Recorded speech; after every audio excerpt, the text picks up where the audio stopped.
Cricket ಜಗತ್ತಿನ interesting ಸುದ್ದಿಗಳನ್ನು ಈ ವಿಡಿಯೋದಲ್ಲಿ ಹೇಳ್ತೇನೆ. ನಾನು ಶಾಂತ. ನೀವು ಸುದ್ದಿಯಾನದ ಸಬ್ಸ್ಕ್ರೈಬರ್ ಆಗೋದಕ್ಕೆ ಮರಿಬೇಡಿ. ಆಸ್ಟ್ರೇಲಿಯಾ ವಿರುದ್ಧದ ಸರಣಿಗೆ ಭಾರತ ಅಂಡರ್-19 ತಂಡ ಅನೌನ್ಸ್ ಆಗಿದೆ. ಸೆಪ್ಟೆಂಬರ್ 18ರಿಂದ ಸರಣಿ ಆರಂಭವಾಗಲಿದೆ. ಈ ಯಂಗ್ ಟೀಮ್ನಲ್ಲಿ ಮಾಜಿ ಆಟಗಾರರಾದಂಥ ರಾಹುಲ್ ದ್ರಾವಿಡ್ ಅವರ ಪುತ್ರ ಅನ್ವಯ್ ದ್ರಾವಿಡ್ ಹಾಗೆ ವೀರೇಂದ್ರ ಸೆಹ್ವಾಗ್ ಅವರ ಪುತ್ರ ಆರ್ಯವೀರ್ ಸೆಹ್ವಾಗ್ ಅವರನ್ನು ಆಯ್ಕೆ ಮಾಡಲಾಗಿದೆ.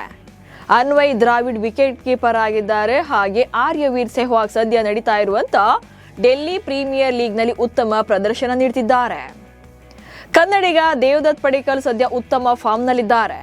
ಲಂಕಾ ವಿರುದ್ಧದ 2 ಪಂದ್ಯಗಳ ಟೆಸ್ಟ್ ಸರಣಿಯಲ್ಲೂ ಕೂಡ ಸಾಯಿ ಸುದರ್ಶನ್ ಬದಲಿಗೆ ಆಡಿದ್ದ ಪಡಿಕ್ಕಲ್ 2 ಶತಕ ಸಿಡಿಸಿ ಮಿಂಚಿದ್ರು. ಈ ಮೂಲಕ ತಮಗೆ ಸಿಕ್ಕ ಅವಕಾಶವನ್ನ ಚೆನ್ನಾಗಿ ಬಳಸಿಕೊಂಡಿದ್ದಾರೆ.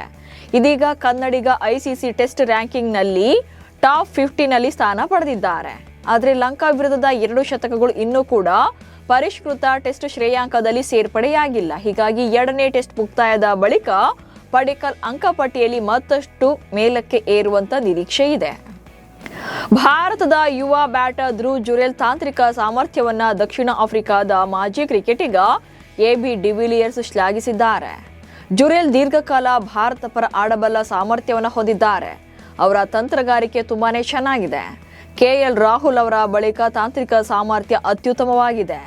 ಜುರೇಲ್ ದೀರ್ಘಕಾಲ ಆಡಬಲ್ಲರು ಎಂದು ಭವಿಷ್ಯ ನುಡಿದಿದ್ದಾರೆ. ಭಾರತ ಶ್ರೀಲಂಕಾ ನಡುವಿನ 2ನೇ ಟೆಸ್ಟ್ನ 4ನೇ ದಿನ ರಿಷಬ್ ಪಂತ್ ಮತ್ತೊಮ್ಮೆ ಅದ್ಭುತ ವಿಕೆಟ್ ಕೀಪಿಂಗ್ ಮೂಲಕ ಗಮನ ಸೆಳೆದಿದ್ದಾರೆ. 2ನೇ ಇನ್ನಿಂಗ್ಸ್ನಲ್ಲಿ ಸೂರ್ಯ ಬಂಡಾರ ಚೊಚ್ಚಲ ಟೆಸ್ಟ್ ಶತಕದ ಸನಿಹದಲ್ಲಿದ್ದರು. ಈ ವೇಳೆ ಮಾನವ್ ಸುತಾರ್ ಎಸೆದ ಬಾಲ್ಗೆ ಸೂರ್ಯ ಬಂಡಾರ ಕ್ರೀಸ್ ಬಿಟ್ಟು ಮುಂದೆ ಬಂದು ಹೊಡೆಯೋಕೆ ಟ್ರೈ ಮಾಡಿದ್ರು. ಬಾಲ್ನ ಕ್ಷಣಾರ್ಧದಲ್ಲಿ ಹಿಡಿದಂತ ಪಂತ್ ಬೇಲ್ಸ್ಗಳನ್ನ ಕೆಡವಿ ಸೂರ್ಯ ಬಂಡಾರನ್ನ ಪೆವಿಲಿಯನ್ಗೆ ಕಳಿಸಿದ್ದಾರೆ. ಈ ಸ್ಟಂಪಿಂಗ್ ಕೇವಲ 0.3 ಸೆಕೆಂಡ್ನಲ್ಲಿ ಕಂಪ್ಲೀಟ್ ಆಗಿದೆ. 2026ರ ಏಷ್ಯನ್ ಗೇಮ್ಸ್ನ ಕ್ರಿಕೆಟ್ ವೇಳಾಪಟ್ಟಿ ಅನೌನ್ಸ್ ಆಗಿದೆ. ಜಪಾನ್ನ ಕೊರೋಗಿ ಅಥ್ಲೆಟಿಕ್ ಪಾರ್ಕ್ಸ್ನಲ್ಲಿ ಪಂದ್ಯಗಳು ನಡೆಯಲಿವೆ. ಭಾರತ ಪುರುಷರ ತಂಡವನ್ನ ಶ್ರೇಯಸ್ ಅಯ್ಯರ್ ಹಾಗೆ ಮಹಿಳಾ ತಂಡವನ್ನ ಹರ್ಮನ್ ಪ್ರೀತ್ ಕೌರ್ ಮುನ್ನಡೆಸಲಿದ್ದಾರೆ. ಈ ಸಲ ಫೈನಲ್ ಅಥವಾ 3ನೇ ಸ್ಥಾನದ ಪಂದ್ಯದವರೆಗೂ ಕೂಡ ಭಾರತ ಹಾಗೆ ಪಾಕಿಸ್ತಾನ ತಂಡಗಳು ಮುಖಾಮುಖಿಯಾಗಲ್ಲ. ಸೆಪ್ಟೆಂಬರ್ 18ಕ್ಕೆ ಮಹಿಳೆಯರು ಹಾಗೆ ಸೆಪ್ಟೆಂಬರ್ 28ಕ್ಕೆ ಪುರುಷರ ತಂಡ ತಮ್ಮ ಅಭಿಯಾನವನ್ನು ಆರಂಭಿಸಲಿದ್ದಾರೆ. ಟೀಂ ಇಂಡಿಯಾದ ಸ್ಟಾರ್ ಆಟಗಾರ ರೋಹಿತ್ ಶರ್ಮಾ ಸದ್ಯ ರಿಲ್ಯಾಕ್ಸ್ ಮೂಡ್ನಲ್ಲಿದ್ದಾರೆ. ಇದೀಗ ಹಿಟ್ಮ್ಯಾನ್ ತವರೂರಿಗೆ ಆಗಮಿಸಿದ್ದಾರೆ. ರೋಹಿತ್ ಮುಂಬೈನಲ್ಲಿ ಸಖತ್ ಸ್ಟೈಲಿಶ್ ಆಗಿ ಕಾಣಿಸಿಕೊಂಡಿದ್ದಾರೆ. ತಲೆಗೆ ಕ್ಯಾಪ್ ಧರಿಸಿ ಮುಂಬೈನ ರಸ್ತೆಯಲ್ಲಿ ಸುತ್ತಾಡಿದ್ದಾರೆ. ಈ ಫೋಟೋಗಳು ಈಗ ಸೋಷಿಯಲ್ ಮೀಡಿಯಾದಲ್ಲಿ ವೈರಲ್ ಆಗ್ತಿವೆ.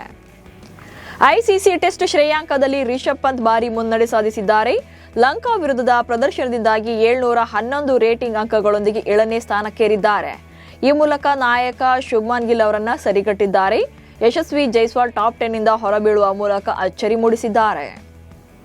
ಐಸಿಸಿ ಟೆಸ್ಟ್ ಬೌಲರ್ ಶ್ರೇಯಾಂಕದಲ್ಲಿ ಬಹುಕಾಲ ನಂಬರ್ 1 ಆಗಿ ಮೆರೆದಿದ್ದ ಬುಮ್ರಾ ಅಧಿಪತ್ಯ ಅಂತ್ಯವಾಗಿದೆ.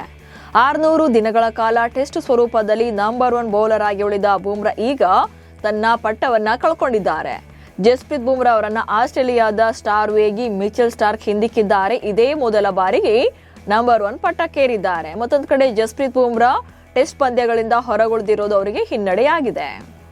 ದುಲೀಪ್ ಟ್ರೋಫಿಯಲ್ಲಿ ಬೇಬಿ ಬಾಸ್ ವೈಭವ್ ಸೂರ್ಯವಂಶಿ ಬ್ಯಾಟಿಂಗ್ನಲ್ಲಿ ಫ್ಲಾಪ್ ಆಗಿದ್ರು ಕೂಡ ಬೌಲಿಂಗ್ನಲ್ಲಿ ಮಿಂಚಿದ್ದಾರೆ. ಪೂರ್ವ ವಲಯದ ಪರ ಆಡ್ತಾ ಇರುವಂತಹ ವೈಭವ್ ಈಶಾನ್ಯ ವಲಯದ 2ನೇ ಇನ್ನಿಂಗ್ಸ್ನಲ್ಲಿ ಒಂದೇ ಓವರ್ನಲ್ಲಿ 2 ವಿಕೆಟ್ಗಳನ್ನ ಬೇಟೆಯಾಡಿದ್ರು. ವೈಭವ್ ಒಟ್ಟು 3 ಓವರ್ಗಳನ್ನ ಬೌಲಿಂಗ್ ಮಾಡಿ 11 ರನ್ಗಳಿಗೆ 2 ವಿಕೆಟ್ಗಳನ್ನ ಪಡೆದಿದ್ರು. ಸಿಎಸ್ಕೆ ತಂಡದ ಐಕಾನಿಕ್ ಪ್ಲೇಯರ್ ಆಗಿದ್ದಂಥ MS ಧೋನಿ ಹಾಗೆ ಫ್ರಾಂಚೈಸಿ ಮ್ಯಾನೇಜ್ಮೆಂಟ್ ನಡುವೆ ಎಲ್ಲವೂ ಸರಿಯಿಲ್ಲ ಎನ್ನುವಂತಹ ಸುದ್ದಿಯೊಂದು ಸಂಚಲನ ಮೂಡಿಸಿದೆ.